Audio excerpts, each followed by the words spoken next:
Good evening.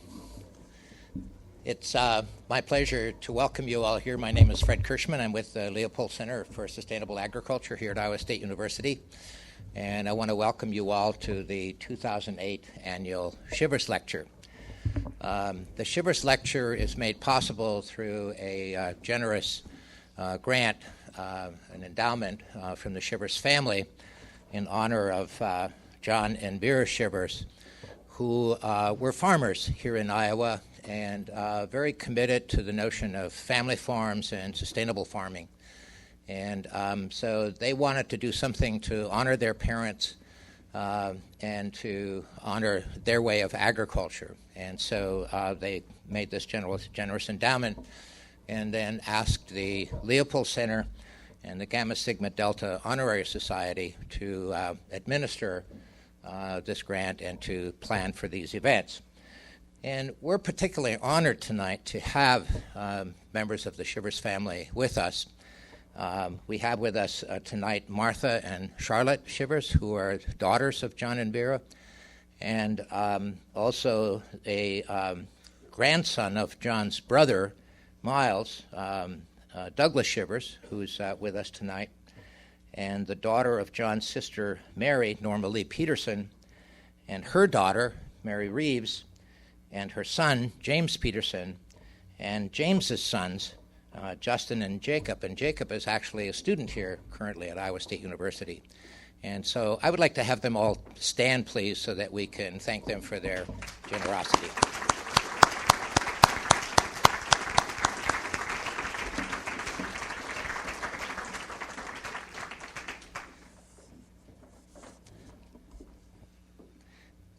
So it's now my honor to ask our director, Jerry DeWitt, to please come up and introduce our distinguished guest lecturer for 2008.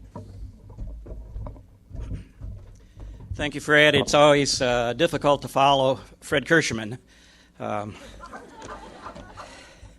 Wonderful friend and great co-worker with us at the Leopold Center. The Shivers family has provided such an excellent richness to we here in Iowa and to the Leopold Center and Iowa State University by this gift to allow us to bring in lecturers and individuals who can speak to us, raise awareness, and move us in new directions, such as our speaker, John Eichert, will do tonight. I just want to acknowledge before we started, however, that this has been an ongoing wonderful gift, and others from the Leopold Center Board of Directors. We have several individuals here who have served as chairs of the Board of Directors, the Advisory Board, I should say, the Advisory Board. I think Marvin Shirley is here. Where's Marvin? Marvin Shirley, a past member and past chair, and another past chair and current member is Jim Penny from Nevada. So thank you to the board for your great support. I don't think Dennis Keeney is here tonight. I wanted to recognize just other people that had worked with the Shivers family to make this possible. I don't think Dennis and Betty are here, but a former associate director, Mike Duffy. Mike Duffy is here. So thank you all who have made this possible. John Eichert, you're going to enjoy tonight very much. John Eichert is going to lift us to new points where we didn't think we could go. He's going to inspire us. He's going to challenge us. I think John is one of the most stimulating speakers I've heard in sustainable ag across America. John comes to us, and I think part of that is because John comes to us from a farm background. He comes to us from I think he said it was a dairy farm down in southwest Missouri.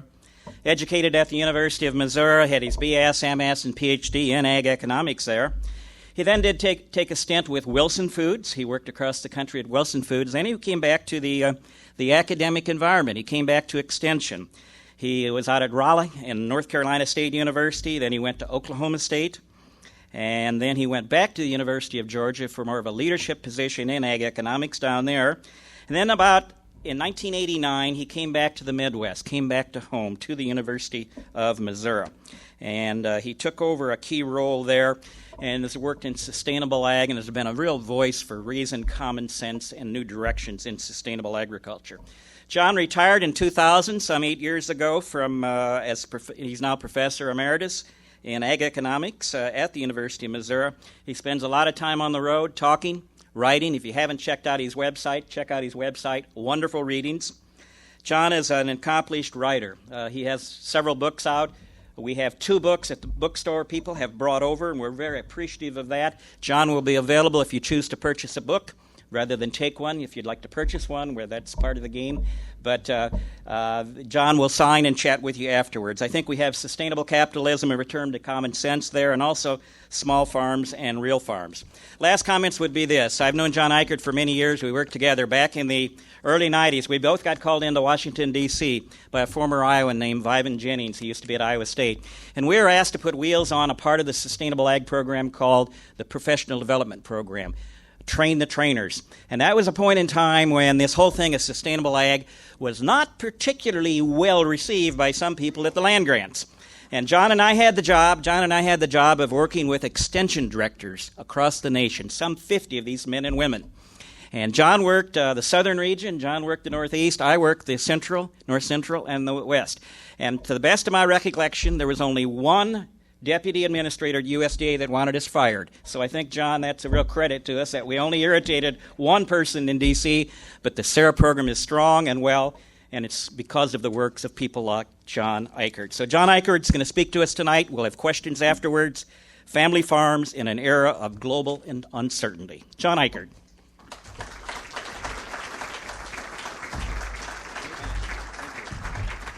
Thank you. Thank you. Water down here.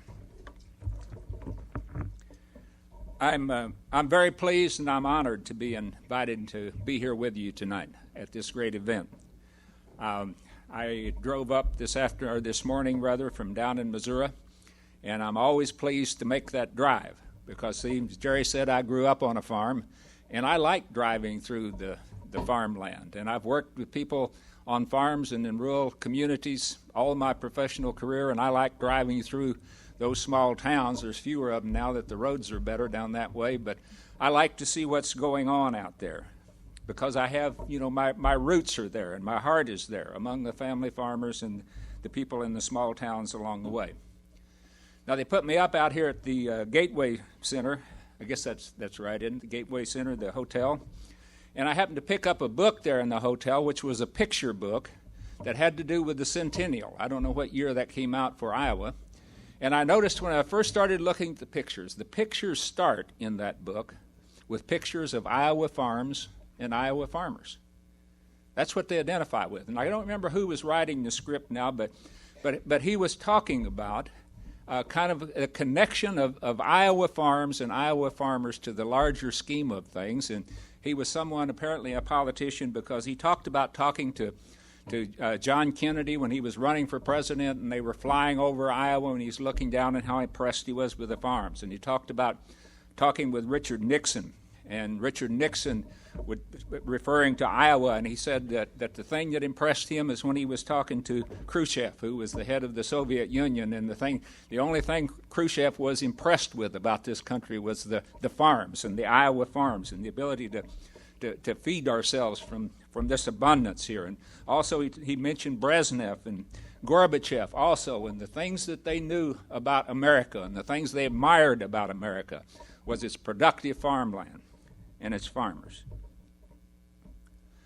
You see, the people of the Soviet Union, the former Soviet Union, were concerned because they knew that if they ever reached a time whenever they couldn't feed their people, then the country was in trouble. And they realized that. And we saw the consequences of that, and I would argue in no small part the Soviet Union fell apart because they never found a way to feed their people effectively and keep the people satisfied.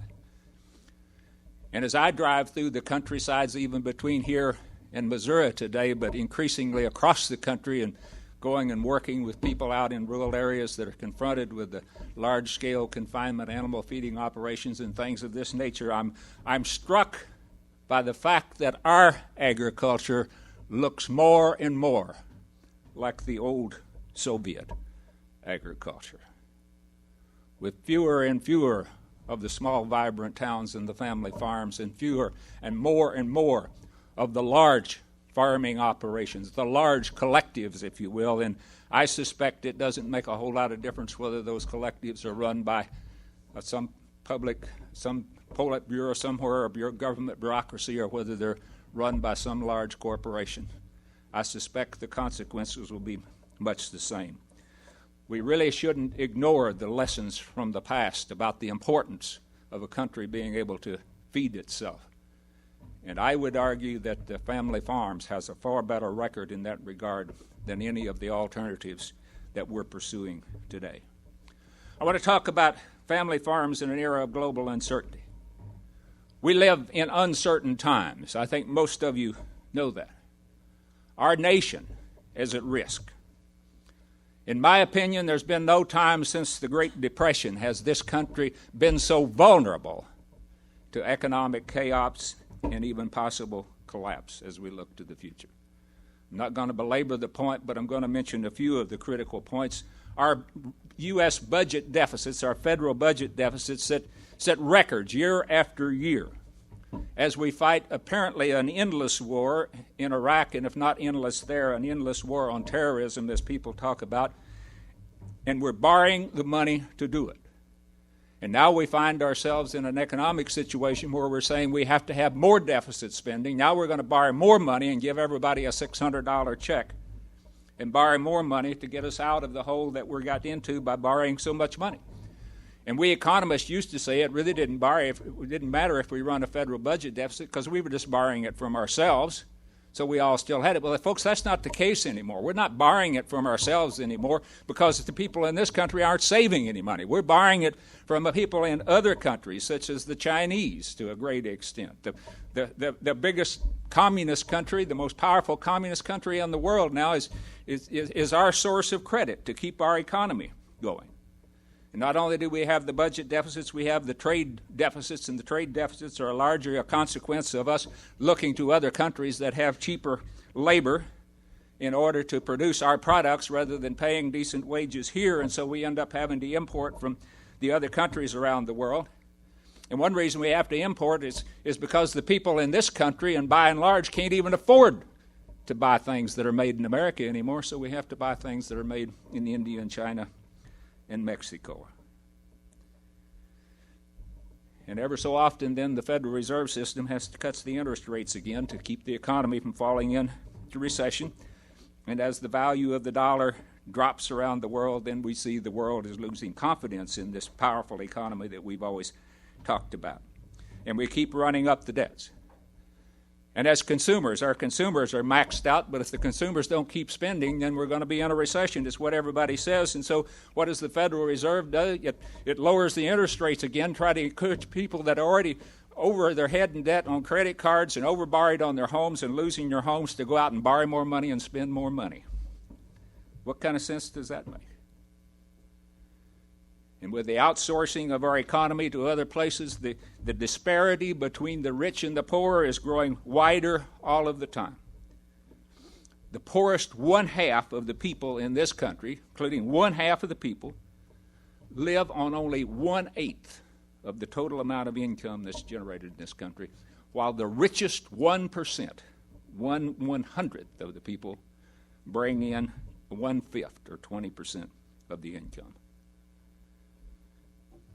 People say, well, it's always been that kind of way, but you remember Alan Greenspan, the heroic chairman of the Federal Reserve Board, come out in his book, and he says that the disparity between the rich and the rest of us in this country is growing so wide, so fast, that it in fact could represent a threat to democratic capitalism in the future. And our health care costs are out of control, along with cost of education and various other things, and the health care costs are going up at a time when we have an obesity epidemic that's causing increases in disease and a population that's growing older and sicker every year.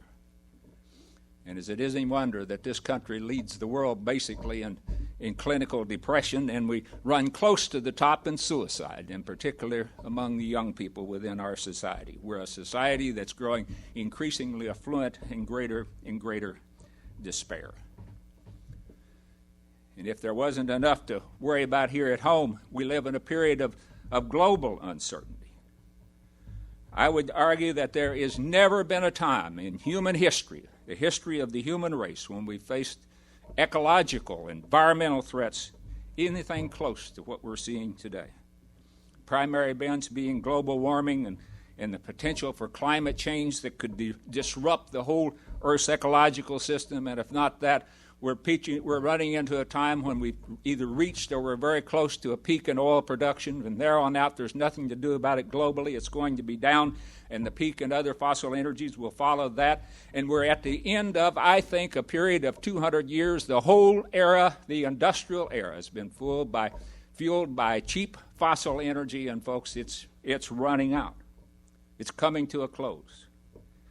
And the global warming was up for debate for some period of time, but I would argue anybody that looks at the pictures taken from the satellites of the polar ice caps can no longer deny the fact that there's something fundamentally important and dramatic that's happening on the Earth.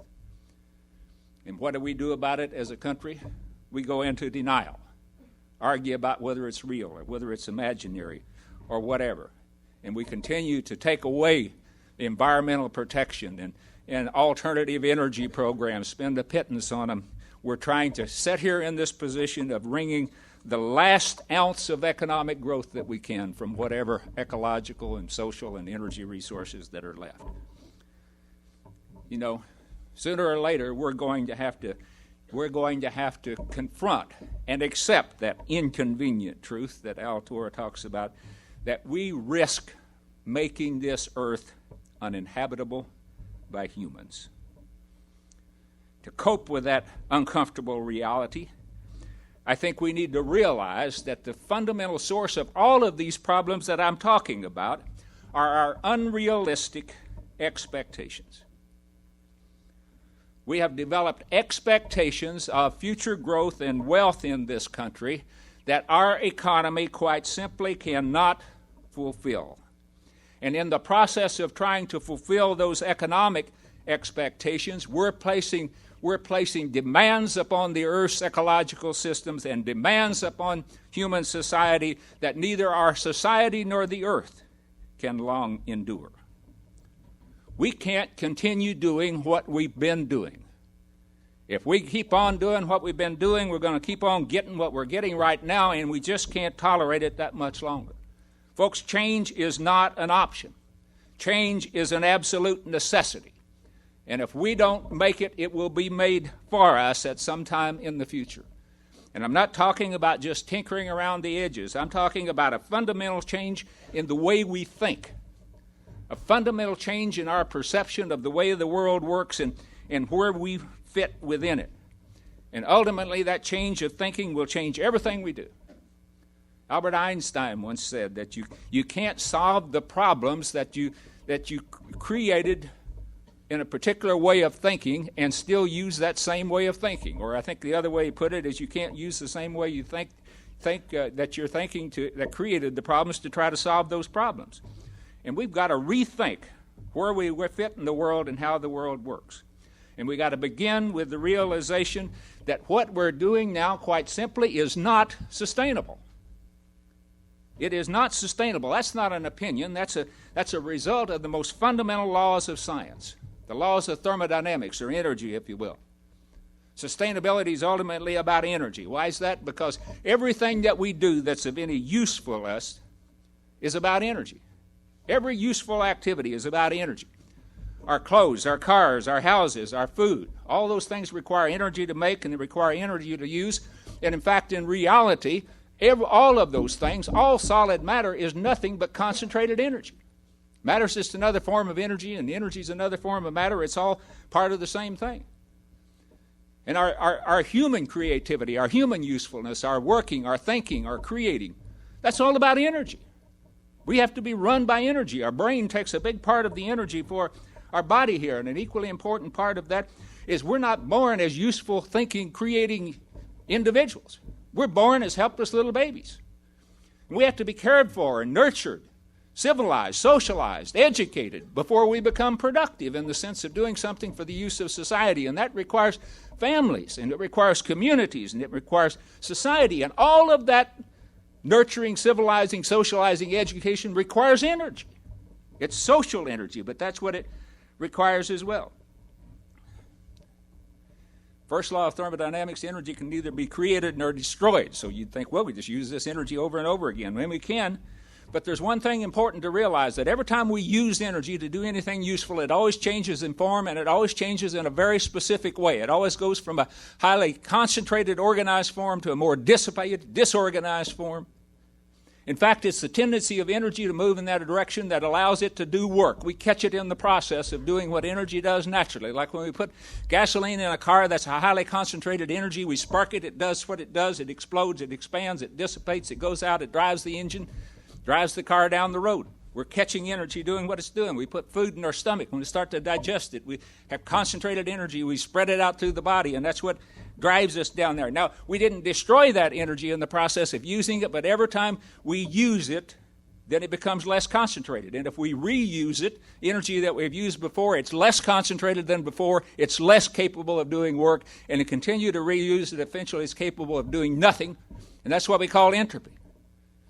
Now, you take energy in some situations and you can reconcentrate it, restore it, but that takes energy to organize, concentrate, and restore energy, and the energy you use to do that isn't useful for anything else. Its usefulness is lost. Second law of thermodynamics is entropy. You can recycle, reuse, renew as much as you want to, but you still can't offset the inevitable loss of energy to entropy. The only thing that can offset that loss of energy to entropy is solar energy. We get an infusion of new solar energy every day that we could use to offset the loss of usefulness of energy to entropy. But we don't do it. We don't do it. Why is that? Because there's no economic incentive to do it unless we get the benefit from it ourselves. There is no incentive to capture solar energy simply to offset entropy so that the world doesn't, at some time in the future, simply wind down to a state of entropy. Even the solar energy that we capture through agriculture and forestry, we don't use it to regenerate the energy that we're depleting from the soils and other places. We sell it to get the economic value out of it. It goes off into somewhere else and push it on out into entropy and accelerate that whole process. Why do we do that? Because in pursuing our economic self-interest, we need to realize that all economic value is inherently individualistic in nature. It's about what the individual realizes is economic value. I can tell you that as a 40-some year now ordained economist. I've been immersed in the school, and it took me a long time to really understand the implications of that. But all economic value is individual value. To the economist, an economy is nothing more than a collection of individuals. The relationship among those individuals doesn't matter. The ethics or morality of those individuals doesn't matter. You just simply add up the economic value, and that's the total of the economy. It's about the individual. And why is that important with respect to sustainability? Is because you and I as an individual have absolutely no possibility of realizing any economic value after we're dead. And folks, sooner or later we're all going to die, and some of us are getting closer than others. And some of us don't know how close. But eventually it's out there. And so the only thing that has any economic value to us are things that we expect to realize a benefit from individually within our lifetime. And the further you go into the future, the less likely it is that it's going to be within your lifetime. And that's the reason the economic value places a premium on the present relative to the future. And it's not just me saying that, folks. It's not just me saying that, because if you look at interest rates, that's what it is. That's the market telling you what it's worth to have money today rather than wait till tomorrow to get it. Because it says this is, if you want to borrow money, then you've got to pay somebody, let's say 7% interest, in order to borrow that money from them, because you're having to bribe them not to consume that or not to spend that today and wait till tomorrow to do it. And you're paying them a premium to be able to spend the money before you have it. That's not me saying that. That's what the market's saying. And if you go out, for example, and you look at something that's going to occur 10 years in the future at an interest rate of 7%, it's worth 50 cents on the dollar today. Why is that? Because if you had 50 cents and you deposit in the bank 7% interest, compound interest, it'd be worth $1 10 years from now. So the reverse of that says if you have to wait 10 years to get it, it's only worth 50 cents on the dollar today. And if you go out 70 years in the future, it's a penny on the dollar, folks. And you go out 100 years in the future, it's virtually nothing. $1 million 100 years from now is worth less than $2 today. So when you're making decisions based on economic value, it's all about the present. And when you look at these corporations that are making those economic decisions based on expected interest rate or returns of 10 to 15%, that's the reason these corporations only have planning horizons of 3 to 5 years or 5 to 7 years, because anything beyond that is of no economic value within their discounting framework. That's the reason you see the oil companies didn't get concerned about peak oil till they got within their 5-year planning horizon. And they're not concerned about global warming today because it's still 15, 20 years out there before we go into chaos. They'll worry about that when it gets a little closer. We need to recognize that that's what we're doing, and it makes no economic sense. It makes no economic sense to do anything solely for the benefit of someone else, and certainly not someone unknown of some future generation. If we wait for the markets to take care of the future will not be taken care of. If we depend upon economics to take care of the future of humanity, it will not be taken care of. The uncomfortable reality that we have to confront is economic self-interest. The pursuit of that simply is not sustainable, and we have to change our way of thinking. Less appreciated, the economic also dissipates that social energy that I talked about a while ago. The families, the communities that come together.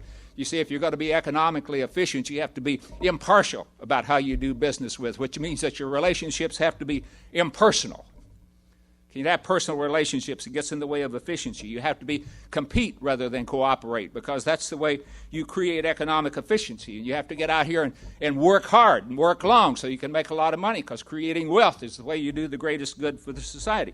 You know, you may get wealthy if you do that, but you don't have time to spend on the family and on the community and anything else. And the competitiveness breaks down the sense of cooperation and the sense of getting along together, and the impersonal nature of things helps destroy the society. And it makes no economic sense to invest in the greater good of society for the benefit of somebody, of some unknown future generations. And so it's not economically sustainable. We've turned our personal relationships into economic transactions, and we've sacrificed the justice and the equity and the civility within our society, all for the sake of economic efficiency, and it's simply not sustainable.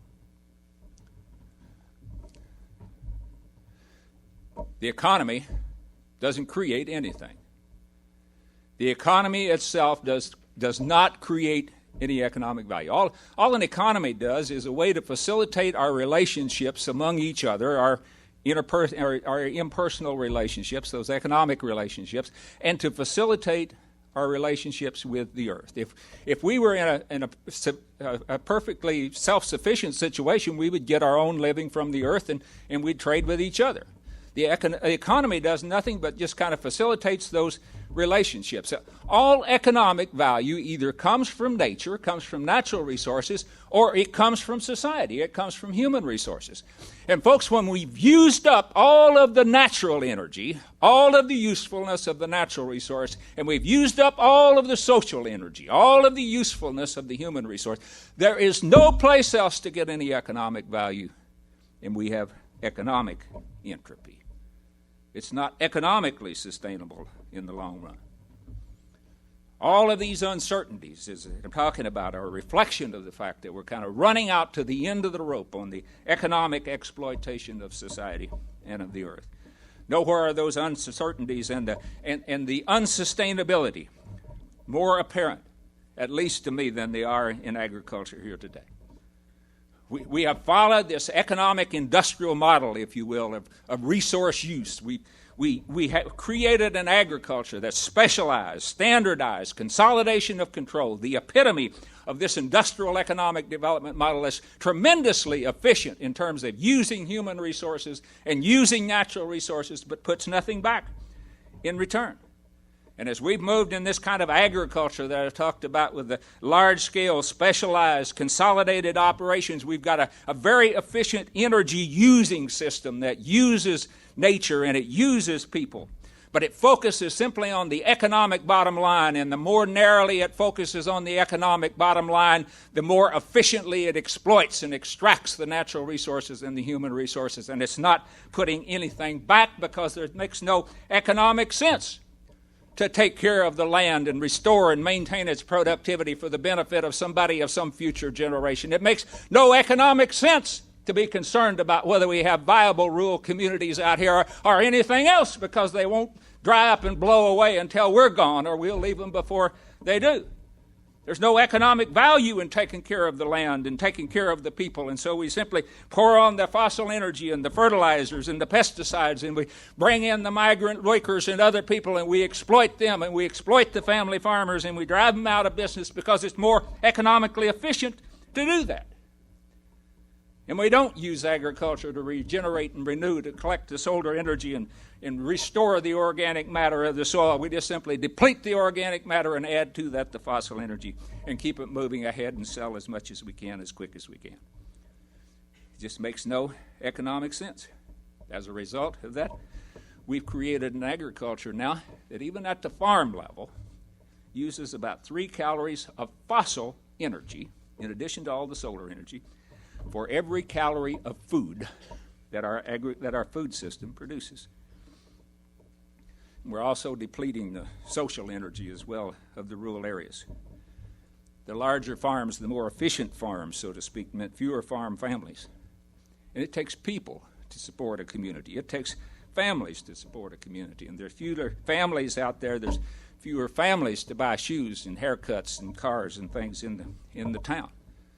And there's fewer families and fewer people to go to church and keep the churches open, and to go to school and keep the schools open, and to volunteer for the fire department and the other things that it takes to make a rural community.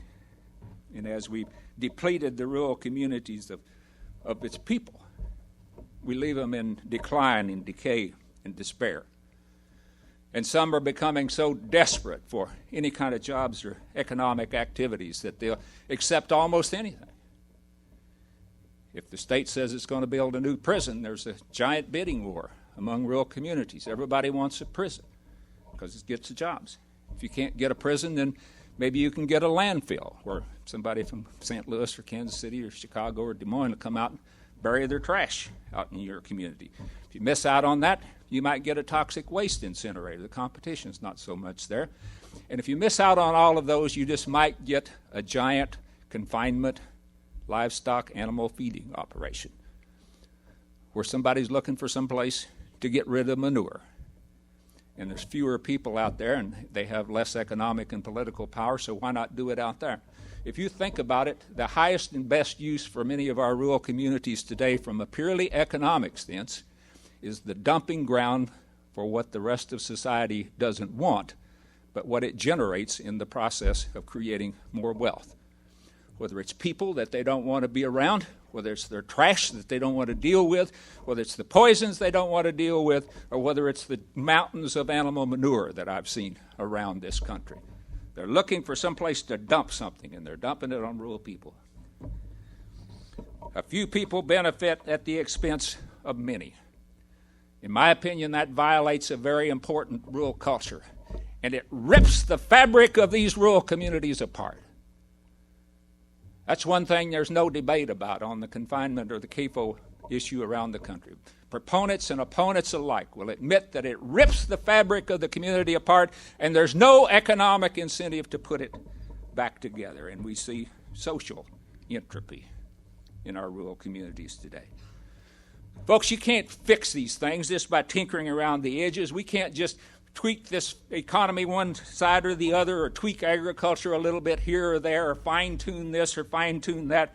We're talking about being at a point where we have to have a fundamentally new and different way of thinking, a different way of working, a different way of living, a different economy, a different society, if you will. The old way of thinking is about 400 years old. It came out of Newton and Descartes and the people back at the Age of Enlightenment that said the world worked like a big complex machine, and that's the way we've treated it ever since, that everything in this industrial system of economic development is mechanistic. Even the animals and the plants and the people are nothing more than cogs in this sophisticated machine, and you push it a little here and you oil it a little bit here and you crank it a little bit there and it puts out something different, so to speak. That's at the root of the problem that I'm talking about. Instead of, if we're going to have a sustainable society and economy, we've got to look at the world like it is. It's an ecological organism. It's alive. We're not a machine. We're alive. The plants are alive. The animals are alive. The organisms in the soil. It's a living, integrated system, and we're all interconnected. We all feed from the same energy that's collected by those plants. And whatever we take out always affects something else. We're a biological being. We're a part of that biological system, and we're interconnected with it. We have to look at the world differently and look at our place within it differently, because we're an integrated part of that living whole. Why do I say we have to go to living systems? Because it's living systems that have the ability to capture solar energy. It's those plants. Those green leaves on those plants are biological solar energy collectors. That's what they are. That's where all the new energy comes into, in the biological system. That's where it comes in, and these plants are built that way. That's the way they function. That's what they do by their very nature. And equally important, plants by their very nature don't use up all of that solar energy that comes in for themselves, even though they can be very useful to the other organisms and other species as we eat the plants and animals and so on. All living things devote a significant part of their energy to regeneration and renewal. That's what seeds are. That's what corn is. That's what soybeans is. That's what acorns are. It's the plant regenerating itself. It does that by its very nature. That's the only concept of sustainability we know, is regeneration, renewal, going over and over again. So we go into the future. You know, every living thing, no living thing is sustainable, because every living thing eventually dies. But communities or living things are sustainable because we regenerate and we renew. Humans are solar energy collectors. We're biological solar energy collectors. We just do it with windmills and photovoltaic cells and waterfalls and things like that, but we're biological beings that depend upon those plants. And humans, by their basic nature, their humanity, are not only productive, but they're regenerative. By our very nature of being humans, we have this capacity and tendency to be productive, at the same time to devote a significant portion of our life's energy to bringing on the next generation. Otherwise, in this country, there's no excuse for ever having children. You are never going to get back the economic investment you put in your children, in case you hadn't figured that out yet, let alone the time and the energy and the aggravation and all of that. So why do we have children? Some countries it may be an economic necessity. Why do we have this children in this country? Because we're human. We have the need to regenerate and renew. Folks, we gotta wake up and start behaving like humans. That's what I'm talking about for sustainability. And start regenerating and renewing. Sustainability, respect our humanity. Meet the needs of the present. That's part of being human. That's part of being a living organism. We all try to meet their needs. But to meet our needs without diminishing the opportunity of those of the future. To meet the needs of the present, but leave equal to better opportunities for those of the future. To create systems that have the ability to be productive and useful to human society indefinitely onto the long run. Permanence. That's what sustainability is about. Regeneration, renewal. And if we're going to do that, we have to adjust our expectations to reflect the ecological reality of the world in which we live and the world in which we function. Folks, I would argue that everything that we know, including our common sense, tells us that we cannot indefinitely sustain this 3 to 4% annual economic growth rate that we seem to think in this country is an absolute necessity, and if it falls below that, we vote everybody out of office because they haven't met our expectations. Now, there's other things where we can, where we can get a significant amount of other alternative sources of energy. But if we look out here at what we've done in the past relative to the amount of energy that we're using, When we use the fossil energy out there, that's biological energy. But you know what? It took millions of years, maybe hundreds of millions of years, I'm not sure, for the plants to collect that fossil energy and to sequester it in the earth. And we've took out of the petroleum energy that's there, we've taken out half of that energy approximately in 100 years that it took nature thousands or hundreds of thousands of years to store. And if you look at the other fossil energy, the fossil resources, and the projections are that those peaks come in the next few years, in the next decade or so on, whether it's coal or oil or coal or natural gas or any of the fossil energy, we're depleting it. And we're depleting it at a rate that simply cannot be sustained over the long run because it's simply not enough there. Even if we could find another, most of the experts say that 50 years from now, we're going to have to find some way to live on a significantly smaller quantity of fossil energy in a world that's going to be growing in terms of population and expectations of fossil energy demand in the future. And even if we could find enough fossil energy to last us another 50 years or another 100 years, from all the indications we would release so much carbon dioxide into the atmosphere that we would be definitely plunged into a situation of climate chaos as we move into the future, because we're all a part of that same system. You see, when that solar energy, when the plants capture that solar energy from the sun, they take that carbon dioxide out of the air and other minerals and put it together, and they store the energy along with the carbon dioxide. And as we use that fossil energy, the fact that we use the energy releases that carbon dioxide back into the air. So energy use and carbon sequestration and carbon release are all part of the same issue here, and we simply can't sustain another century of that kind of energy use or carbon release either.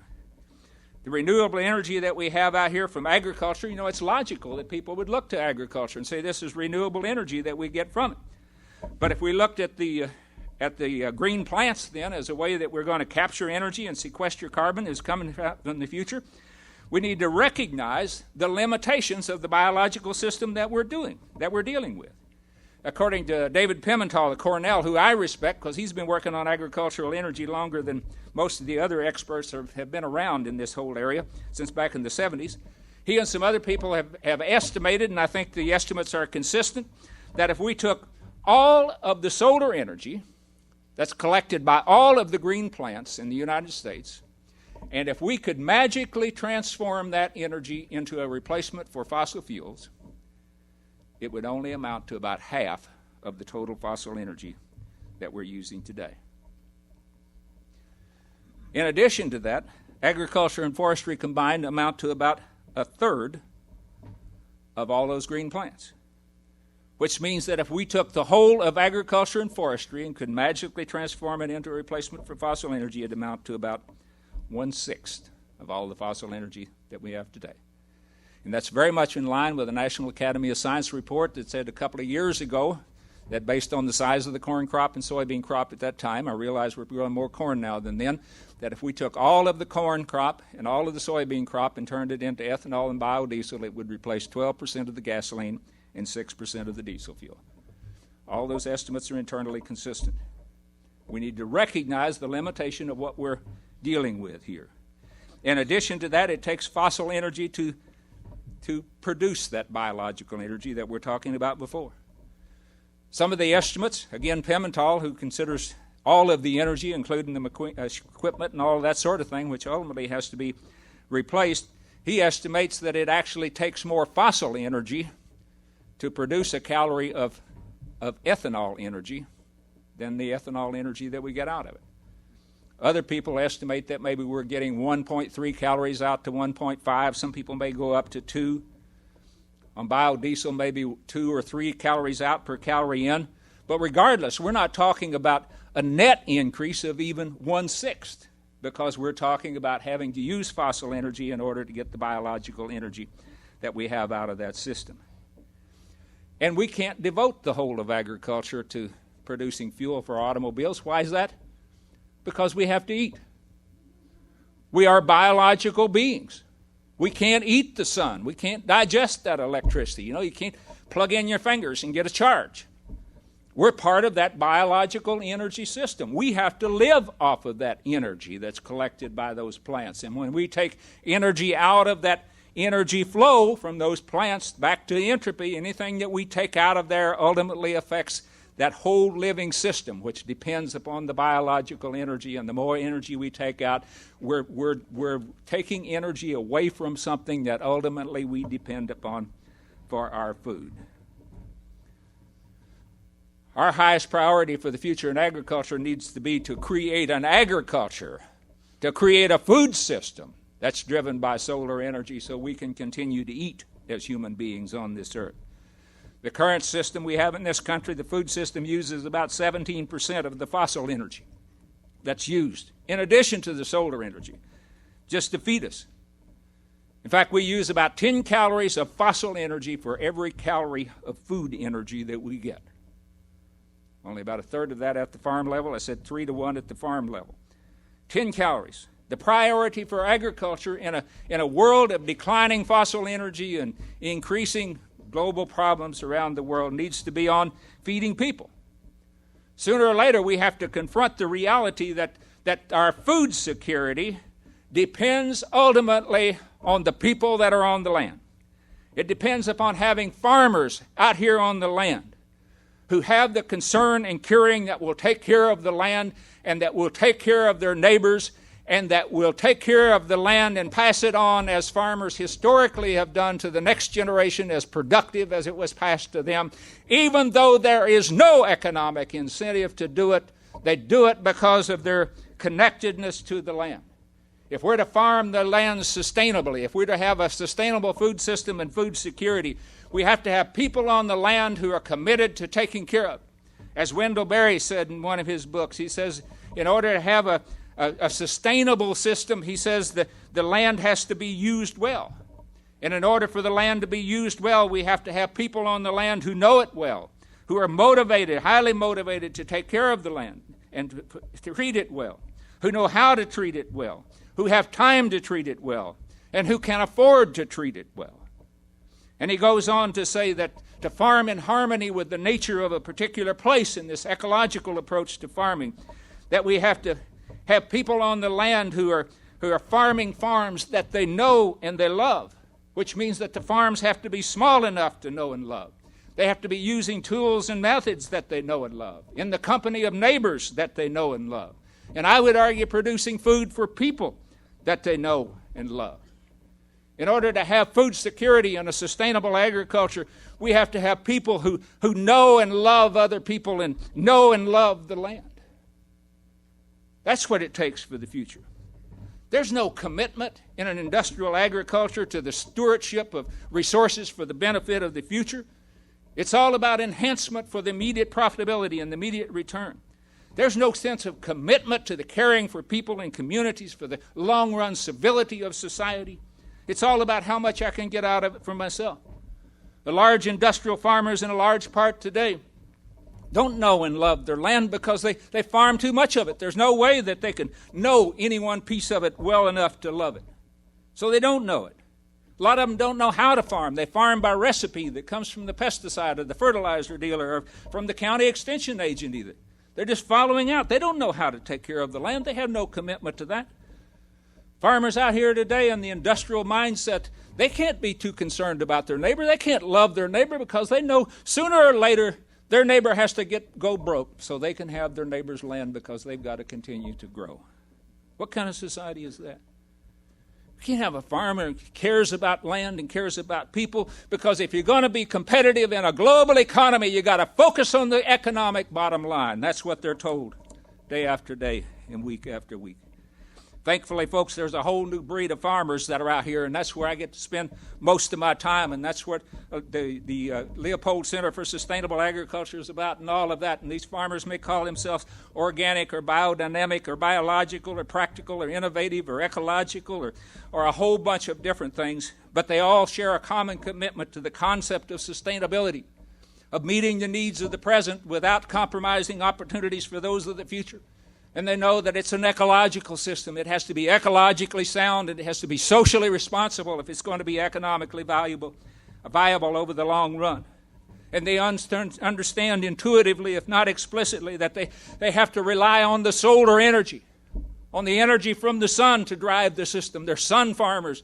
They collect those solar energy in the leaves of the green plants, and they sequester it back into the soil to rebuild the organic matter. And when they run it through livestock, the manure goes back on the land, and they're taking the CO2 out of the atmosphere, and they're collecting new solar energy, and they're rebuilding and restoring the productivity and the usefulness and the ability of the earth to feed people. And when they're in livestock, they have grass-based and free-range operations that free them from the dependence upon the fossil energy feedstuffs, but also don't create the environmental and social problems that are associated with the large-scale confinement operations. They don't sell commodities for processing. By and large, they sell raw or minimally processed to local customers. They save on the energy and transportation and packaging and all of the other things that go into processing. They reduce the greenhouse gases as well as reduce the energy use that's associated with processing and transportation as well. But equally important, when they're selling in local markets, they're developing relationships with those customers. They're building loving relationships with their customers and with their neighbors, and they're helping to restore families and helping restore communities. They're not trying to drive other farmers out of business. You go to these conferences around the country, you find most of the people on programs are farmers, sharing what they know with other farmers so that they can help more and more farmers succeed in doing what they're trying to do. They're regenerating the land and the ecological resources physically. They're regenerating the communities and families socially. They're committed to leaving the land and leaving their communities as good or better when they found them as they go into the future. And most of these new farmers that I'm talking about here are independently operated and owned family farming operations. When you say family farm, you have to define it these days, because a family farm can mean just about anything to anybody. The most common definition probably of a family farm is where the family owns the land, makes most of the important management decisions, and provides most of the labor.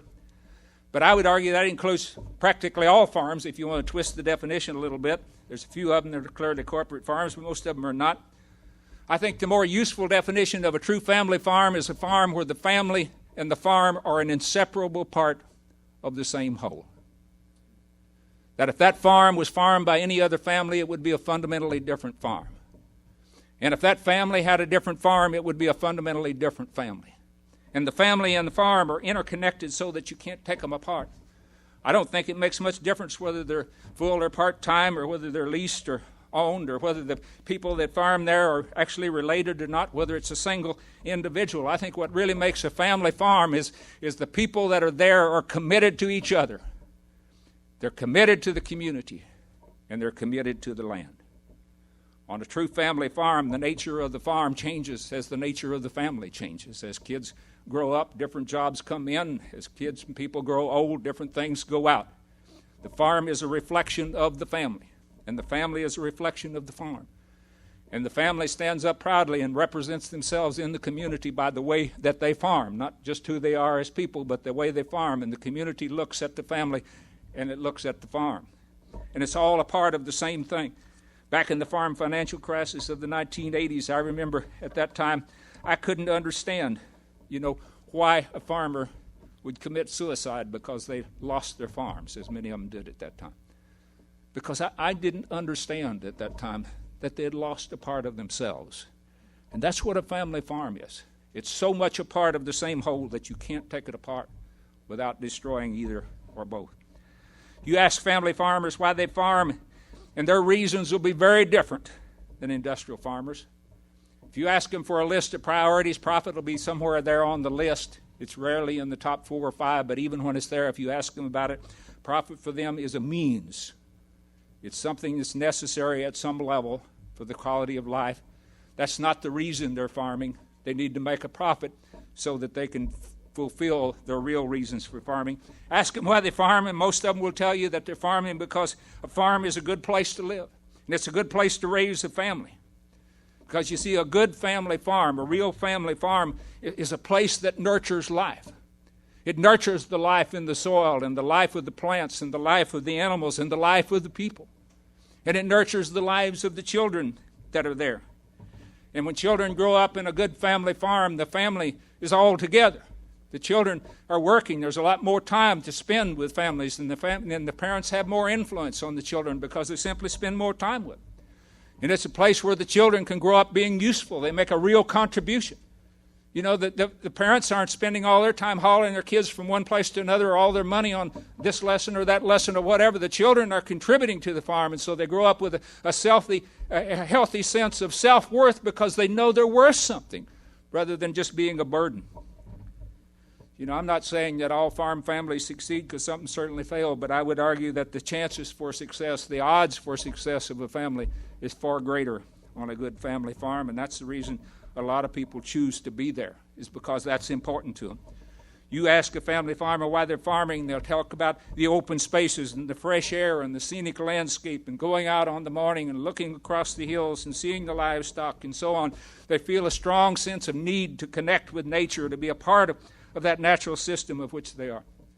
And you ask many of them, in one sense or another, they'll come back to Aldo Leopold's ethics, that they're there and they're committed to maintaining the integrity, the stability, and the beauty of that biological or biotic community that they see as their farm. They're committed to taking care of that place because it's a part of them.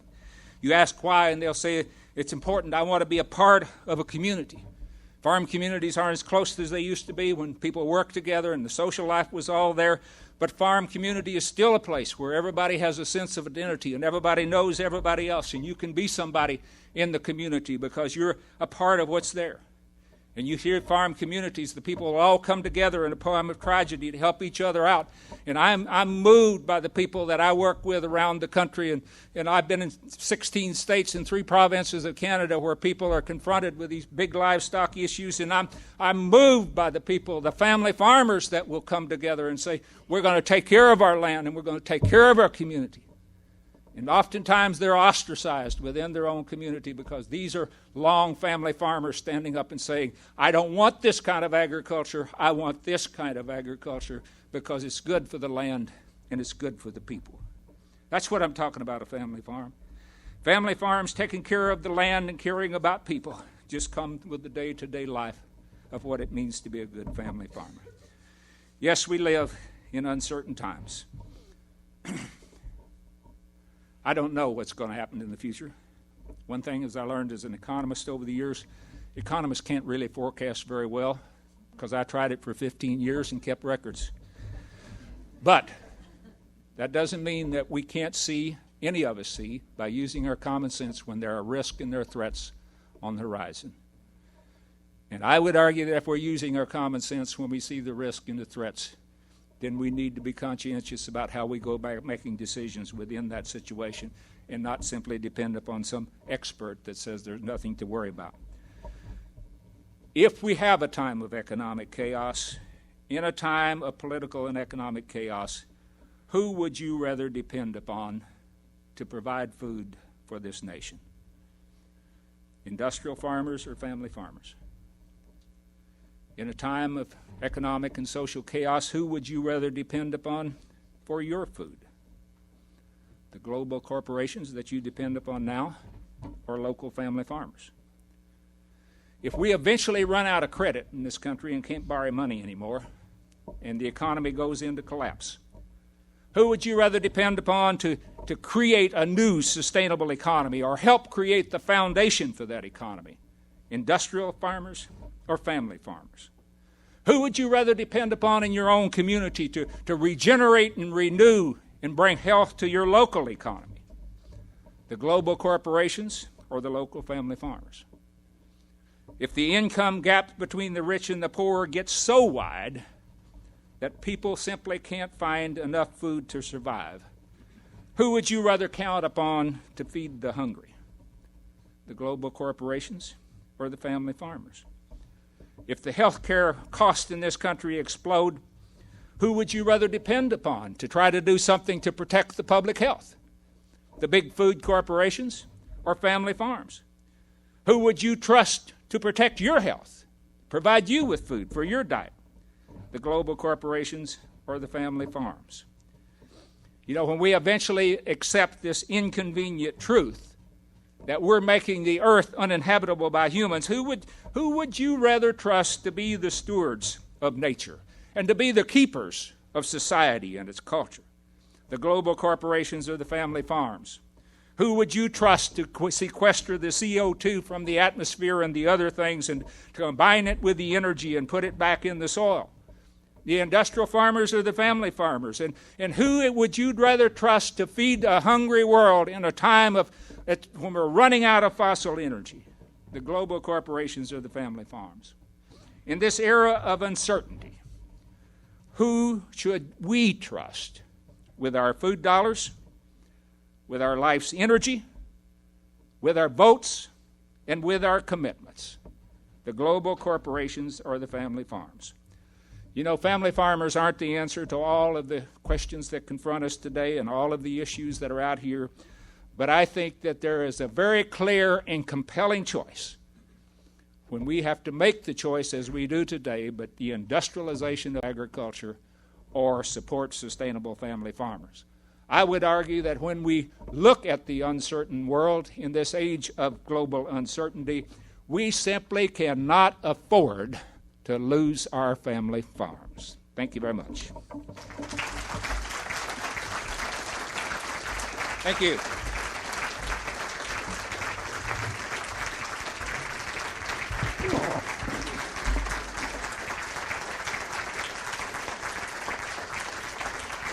John Eichert, thank you very much. We recognize that some of you may have to leave. Please feel free to exit if you so choose. We have time for some questions, then we'll have some books and book signings. But if you'd line up behind the microphone, and, well, John, you can moderate and take as many questions as possible, so take it from the mic. I'll try to keep the answers short if the line's All right. long. Okay. All right. I'd like to pose to you a question that's been going around some of the student circles lately. You've pretty eloquently described sort of a tension, I guess, between the rural lifestyle and urban communities, from the perspective of rural areas particularly. I guess, on the other hand, maybe I'm playing devil's advocate here, but, for example, there was a recent report by the Society for Conservation Biology that describes some results that shows that energy use in cities scales at about the same rate with size as metabolism and animals. So you see this larger entities being more efficient. So the idea that if you have a collection of citizens, it's going to be more efficient, even up to like half, I think was a statistic they gave for electricity, if they're concentrated rather than dispersed. So can you just kind of comment on the role of metropolises and in this new paradigm that you're suggesting? Yeah, I think a lot of what you say is kind of drives what they call the smart growth movement and a few other things where they tend to focus in on just energy use, and transportation and things of that nature. And, my quick comment is that we need to take a much broader ecological view of things. If we simply look at one part of that system, whether we're looking at transportation or energy or whether we're looking at pollution or whether we're looking at the social component, then we're not looking at the whole of the system in terms of what ultimately is going to be sustainable and what we're ultimately going to have to do in the long run. That we need to take a broader ecological view. And when we do that, there is no ecological separation really between the rural and the urban areas.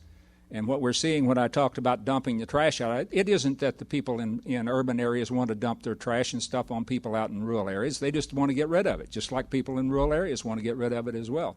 But we need to get people to seeing themselves as part of the same whole. The rural and the urban are part of the same whole. I would argue that our best model is what we see in nature. That's where we need to start from and say, how does nature work? In nature, you see specialization and concentration to a certain extent within natural systems. But there's a limit to how much specialization and centralization of control and hierarchy you have in nature. And then at that point, it begins to become self-limiting, and then you have a great deal of diversity and interdependence, independent relationships, mutually beneficial relationships, and this sense of the whole within nature. So I'm very suspect of any particular study that tries to focus on one or two or even a half dozen measures of sustainability, and then this says this is more sustainable and this isn't. Thanks. First, I'd like to thank you for very clearly laying out the economics of a growth-based economy and a high-throughput economy and contrasting that with an economy that would be more directed towards quality of life and development. Right. I'm wondering if you could share a few thoughts about how we might go from a growth-based paradigm to something that would emphasize quality of life and development. Right. Well, I think it was kind of ingrained in my discussion of family farms. It's much more clear in my books like Sustainable Capitalism and things like this. But I think it begins with a realization of what quality of life is about, or a re-realization of what the quality of our life is about. And I would argue that that's basically a matter of common sense. That's what I said, is about common sense. We know, for example, that our quality of life requires some level of material well-being. We need to eat, we need to have a warm place to sleep, you need to move about from place to place. But we also know, intuitively, ourselves, we know that the quality of our life beyond some fairly minimal level of material well-being depends upon the quality of our relationships within our families, within our communities. You can just do this. You show me a person that has $10 billion but doesn't have a friend in the world, and nobody that cares about them other than who is on their payroll, and I'll show you a very unhappy person. And you know that, and I know that people that are mentally well-adjusted need relationships. We need family, we need community, we need friends. We don't need all of that. And when that's lacking, then our quality of our life is diminished. And any time when we have enough material well-being that we sacrifice our relationships in the quest of greater material well-being, we diminish our quality of life. We don't enhance it. And we know also that the quality of our life is about having some sense of purpose and meaning in life. Because without any purpose, there's no reason to get up in the morning, but again, there's no reason not to. It just doesn't matter.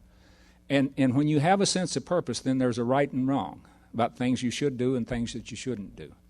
And that when we have that sense of purpose and we have relationships, it doesn't take much material well-being for us to get by. And when that change comes in our heads, enough of us, it's coming to a lot of us right now. I think there's probably a quarter to about a third of the people within this society that are asking very serious questions, and they're looking for something that's fundamentally different. Then the transition will come. It won't be from the top down. It won't be by some formula or whatever. It'll simply be people pursuing their more enlightened self-interest. That's all we need to do. Start behaving like humans. And I might add, you turn on the TV or you pick up a newspaper, and if you're looking for it, you just find an increasing number of scientific studies that have been done on human happiness and are being done on human happiness, and they bear out this same thing. One study of 150 different, review of 150 different studies in developed nations said $10,000 a person was enough. Beyond that, money didn't have anything to do with your happiness. Yes? John, good evening. Evening. My name is Navraz Ghimire. I'm originally from Nepal. PhD student in agricultural education in this university. I've been watching your presentation, reading a lot of times from the last couple of years. I have two questions, if you allow me to ask. Sure. First question is that whatever the issue you mentioned today, you mentioned those issues in 2002, January 25, when you were speaking in Yale University. So what did you observe in these 5 years? What difference did you find in these 5 years in terms of people's awareness, in terms of the university or extension faculty's work? That is my first question. What did you observe in these 5 years in community development, sustainability, natural resource development? Right. Number two, in your presentation in 2002, January 25, in Yale University, you mentioned about community participations and role of facilitator to boost up that participation. The role of what? Role of extension as a facilitator. Right. I would like to give you a very nice example that the participation and facilitation has been considered in back over more than 150 years in land grant philosophy in America. In the meantime, the participation and facilitation skill was used in 1960 somewhere in Chicago. In Australia, there was similar problem that America is facing now, a lot of rural movement to the cities in 1980. But they realized the situation, and there is a community self-help group as a land care management.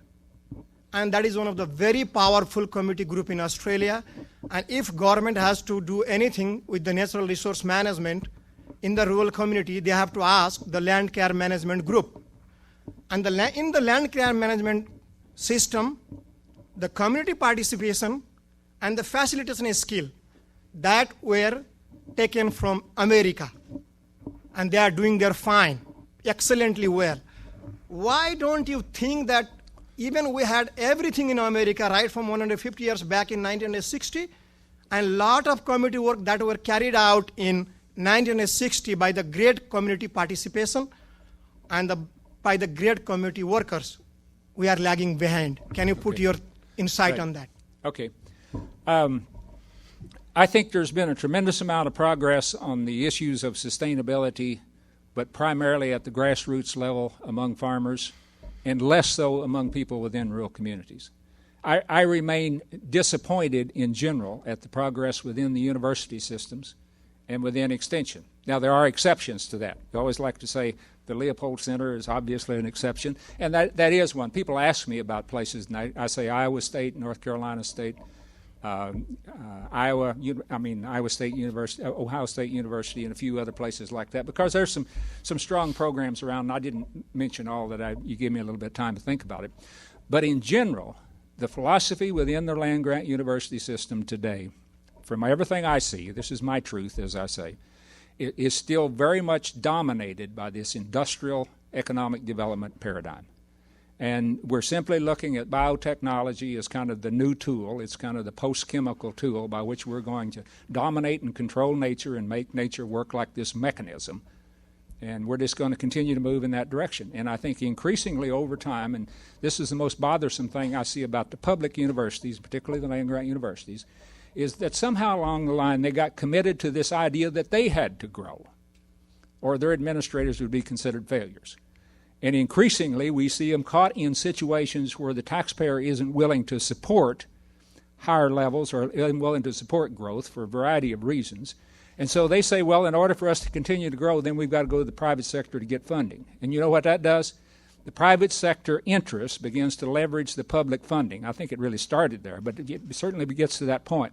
And the more the private sector interest leverages the public sector funding, the less the university does for the people in general, for the common good, and the more it's focused on individual self-interest, and the less value the taxpayers get, and the more reluctant they're going to be to pay taxes, which drives this cycle of increased private funding, of increased emphasis on private goods. University of Missouri is a prime example. We just hired a new president for the system. He was the past CEO that was fired with Nextel, whatever big communications company. Come in there, they said he had tremendous experience. All of our politicians raved. He'd never been an administrator in a university in his whole life. He was on the board of the Rolla School of Mines or something. But I wrote an editorial, and I suggested that we ought to divide the university up into its public sector and its private sector. And even if the public sector was half as big, then it could focus on serving the public interest rather than the private interest. So there are exceptions, and there are some really dedicated individuals within the university systems, and there's dedicated organizations and institutes within the university system that are doing some tremendous work on sustainability, but it's going to have to be a guerrilla warfare effort, and we're going to have to overthrow the system. I go out and talk to people at the grassroots level, and I say, look, if a public institution is like a voting booth, if you go into a voting booth and I go into a voting booth and I've got $100 and you've got one, I don't get 100 times as many votes just because I've got more money. I only get one vote. And a public institution ought to be like that. No matter how big a corporation you are, no matter how powerful you are, if you're a politician, when you walk into the dean's office, you ought to be one vote. And when this farmer out here, the organic farmer with a half acre walks in, that's one vote. And if we don't get that out of our institutions, we're not today, then we ought to have tractorcades, and we ought to have marches, and we ought to, barricade the dean's office and maybe set it on fire. And we're going to have, if that's what it takes to get control back to serving the public good, then we're going to have to do it. Folks, we're in a situation where we're not just talking about saving our economy, we're trying to save our democracy, and our public institutions are important, and we need to stand up for them. Take control of our government back as well while we're at it. Okay, let me get to the next question. Thank you, John. In the communities, I want to say a positive note there I see is the natural step, for some reason, seems to be catching on in communities. I've been in several communities in Canada and Wisconsin and other places, and I've been looking for that spark of community development. I don't care where it comes from, but there's various models out there, but that one seems to be catching on, so I have some real hopes. My question goes back to what you said about a need to realize what quality of life means. Right. And it seems to me that you feel like with our current system, there's too much of a focus on profit. Is that? Absolutely. All right. My question for you is, does that mean you think that most farmers are too rich or are wasting money or would be happier with less incomes but perhaps more time or Yeah. more? It may be a surprising answer to that. My answer to that would be yeah. Yes, I think so. I think if you went out here and really asked, I hope somebody does it, but it would take kind of an in-depth interview. I think you would find that many of these people I kind of labeled as industrial farmers don't really like what they're doing.